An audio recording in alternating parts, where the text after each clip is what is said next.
Tom, I want to ask you, and I know there's been a few little updates on what the festivities could look like on Sunday. What's your understanding of what it's going to be like in stadium with Brady there? Is it just a halftime ceremony, or is there a lot more than that? All I can tell you is I know that it's occurring at halftime because I've had people reach out to me, too. I need to be in there early. No. And that was a little bit of a Robert Kraft. I didn't do that on purpose. I'm sure he knows what the schedule is.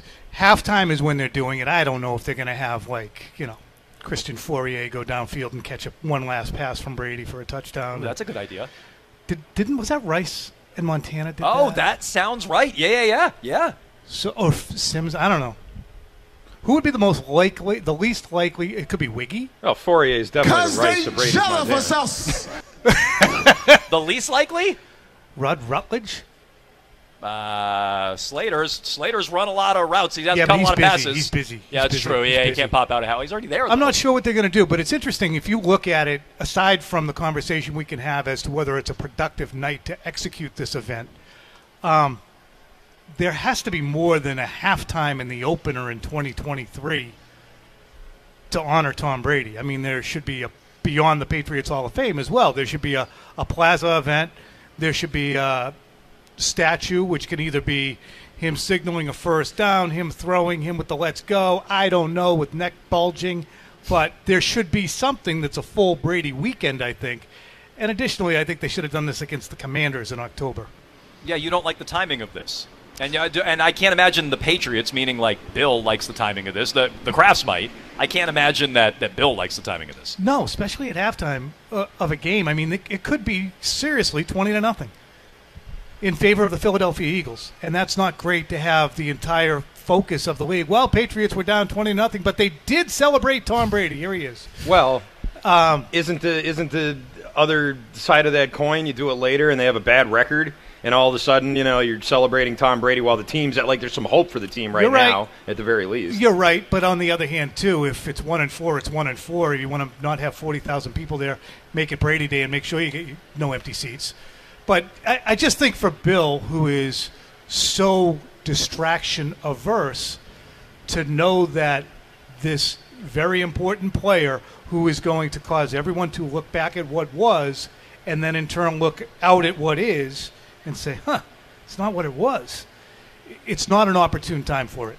Tom, since you bring up Bill being distraction averse, I've been thinking about this all week because we talked to Mac on Monday, and he told us that Tom Brady he considered him a mentor. Mm-hmm. And I was thinking about how notable it was earlier in preseason when he called Tom Brady the greatest quarterback ever. Or it might have been the greatest NFL player ever. Mm-hmm. And I just remember during Mac Jones's rookie year when Brady was coming into town and the buildup that we all had in the media, and Jones would not say his name the entire season. Do you have any sense, is that something that was communicated to him?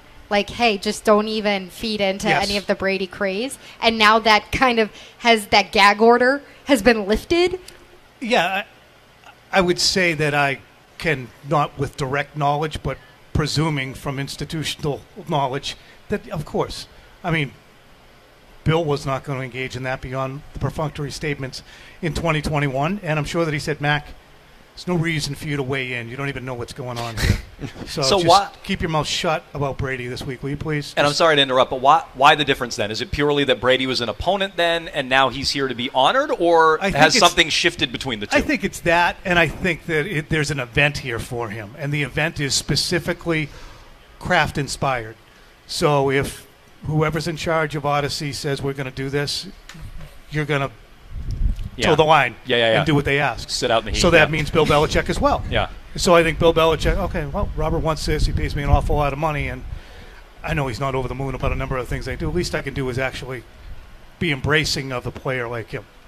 If that's sort of the case, then the setup and kind of the pomp and circumstance of all of this, we've also heard that this is just going to be sort of a sneak preview, in that there may be more coming. Is there going to be like a Tom Brady night, like there was a Larry Bird night, or have you know anything about that? I don't. No, I don't. And, I just haven't focused on it. I mean, honestly, to me, it's tangential to the game. It's unbelievably fascinating. I'm forever more fortunate than I think any writer or media person has been I don't care if you covered the 27 Yankees. I don't care if you covered Lombardi's Packers. I don't care if you covered the 49ers of Bill Walsh. For me, and Mike Reese and I talk about this all the time, to be in a position from 1997 to now to cover this team, to cover the wake of Bill Parcells, the elevation of Pete Carroll, who goes on to be a Hall of Fame coach himself, to Tom Brady, to Bill Belichick, to Robert Kraft, to Rob Gronkowski, to Darrelle Revis, to Ty Law, to Richard Seymour. I mean, I'm unbelievably fortunate. I have the equivalent of being able to cover the Lombardi Niners and the Walsh 49ers in my career, and I understand how important this is to fans, but I swear, I mean, I really want to see how this team does. So to me, you know, Alex Guerrero texted me today and said, hey, hope I see you Sunday. Oh, I'm in the studio. I was going to say, we're right near TB12 here I today. know. You could pop over. But, I mean, I just – it's not in the fore of my mind right now. You're looking the event. forward. Yeah, I mean, I think most fans probably are too. I hope there's something, don't you, Christian? Oh, definitely. And I also wonder, and I was sort of thinking, like, Tom Brady, as much as we love him here, is not as associated with the Patriots. Like, the Crafts probably have to know this by now. He's a part owner of the Raiders. He's a what is he with Delta Airlines now or something? He's got something going with them. He played for the Bucs and won with them. It's almost like they're trying to reclaim him, is what it kind of seems like. They're very fortunate that Tom Brady is a subscriber and believer in the 4 agreements. They are very, very, very lucky.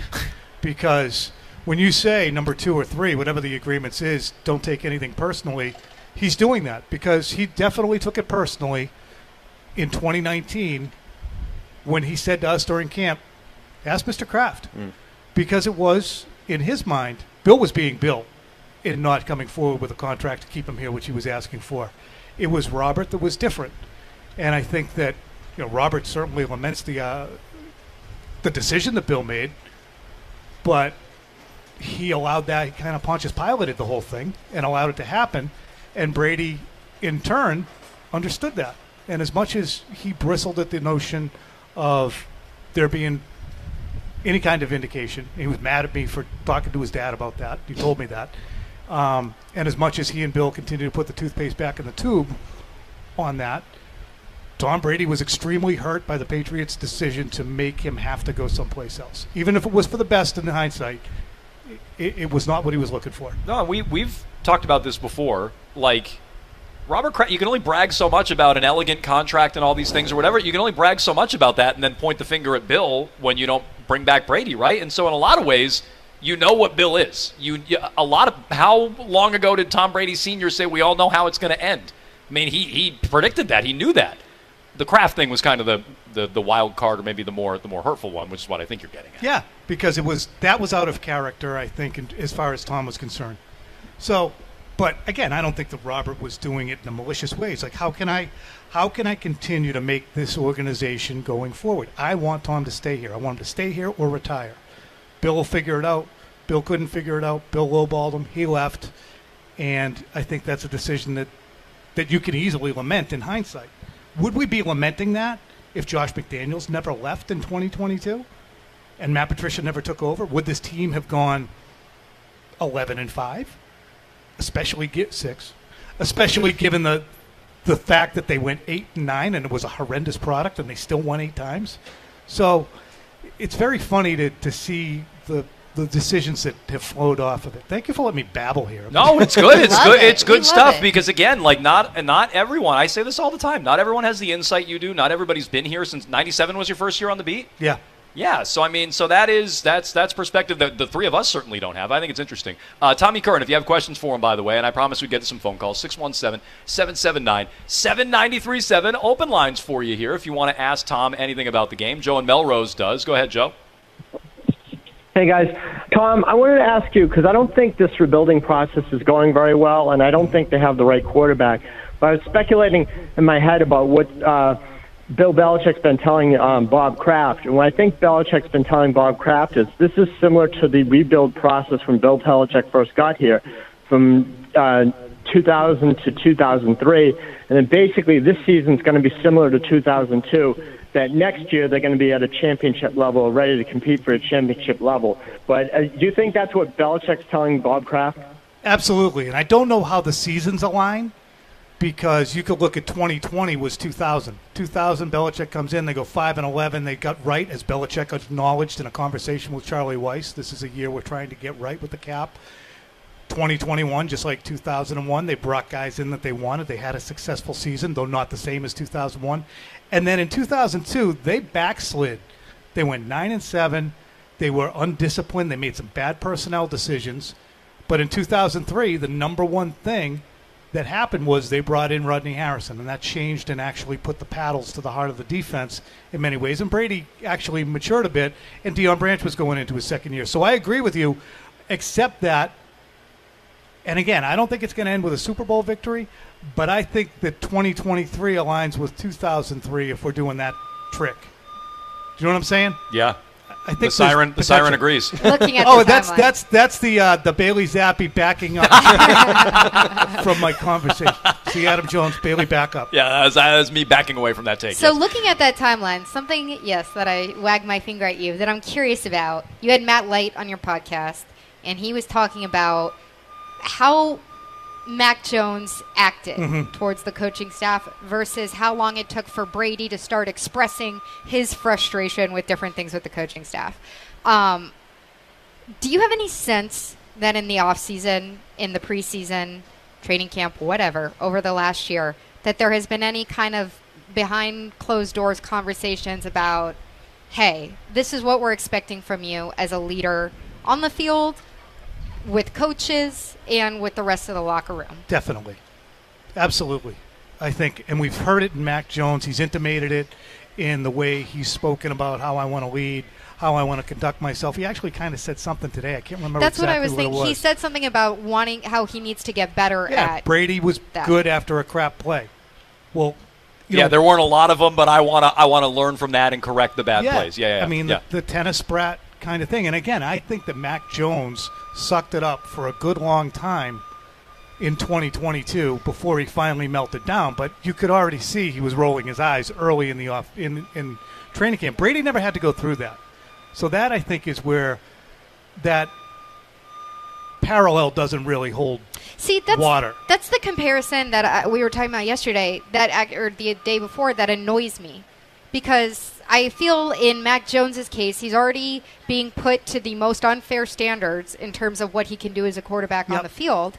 But besides that, it's, well, also you're not acting perfectly when you're being put in a crap situation. Yeah, he didn't have Romeo Crennel and Pepper Johnson, Brady didn't, running the offense in 2002. But let me jump in on this because, fine. So Brady would pop off from time to time with Bill O'Brien or whomever, right? After 10 years. Yeah, right. It took a while, but okay, so if Mac did that once, I think we'd all have a lot more. It was 3 weeks in a row, and it's like that. You're right. That seemed, and to me, this is where I think Matt Light really has a point. That really seemed defiant. It's like it wasn't just, it got away from me once, I'm sorry. 1,000,000%. It was every week for 3 weeks, for a month almost. And I remember going on, and after the first week, I'm like, good for him. I don't blame him. Good thing. Second week, I'm like, he's still kind of pissed. Third week, I'm like, I think that's enough. I think it's enough. And I think that that's what players like David Andrews felt. I think I spoke to folks who are on the coaching staff who they like him as a leader, but they also felt as if there was some growing up to do and leadership abilities that he had to hone. And I think we've heard him address that. I completely agree. I think he's finally, and maybe it took some trust with O'Brien being here, I think he's finally taken some ownership over that, which has me encouraged, quite frankly. Let's go back to the phones. A lot of you waiting patiently. 617-779-7937. How about Jonathan and Randolph for Tommy Curran? Go ahead, Jonathan. Hey, guys. Tom, do you still have Tom Brady Sr. on speed dial? Because I know Gasper just had a great column in the Globe where he still has no filter. So I'm just fascinated if you have anything in the works with Tom. Damn right. Here's the interesting thing. Damn right. He called me about a week ago to ask, if I'd be over there at the stadium. He was looking forward to coming back. Everybody wants to see this guy. I was going to say Guerrero. But after Tom Sr. But honestly, after the damn rights conversation, Brady was pissed. Tom was pissed that I had spoken to Mr. Brady and asked him. Oh, he's pissed at you, or he's pissed at Tom Sr.? No, he's pissed at me. Why? Well, I'll finish. Okay, sorry. It's coming up. Welcome to my world. He said that I asked his father to speak for him when I said, does Tom feel validated? And he thought that was an unfair position to put his dad into and to shine a light on it. And I think he was also reacting because he wanted to be able to come in, play the game, and get out. I could tell by how his father refused to answer the question and shied right away from it. And I think that was, he's like, oh, Dad, you know what? I'm not going to scream at him. I'll tell Tom he shouldn't have done it. So, as a result, I'm not doing any Tom Brady Sr. stuff. I love the guy. I do think he shoots it straight, and I do think he gives us insight that's incredibly valuable. 100%. Incredibly valuable, which is, I think, what people miss the point of. If he's just going off there half-cocked and he doesn't know what he's talking about, that's one thing. But if he's explaining what's going to happen in the relationship, well, then it's valuable to know. Called his shot. There comes a point in time when if the subject says, can you not call that individual as a source because it makes things uncomfortable, you finally say, okay. Unless I really need him. Tom Brady Sr., I don't care if Tom Brady yells at me. Tom Brady Sr., a standing invitation to the Jones and Mego with Arcand program. Also, Mr. Jones. I don't know Mac's father's name off the top of my head. Namesake. McCorkle Sr. Yeah. McCorkle Sr.? McCorkle Sr. Wow.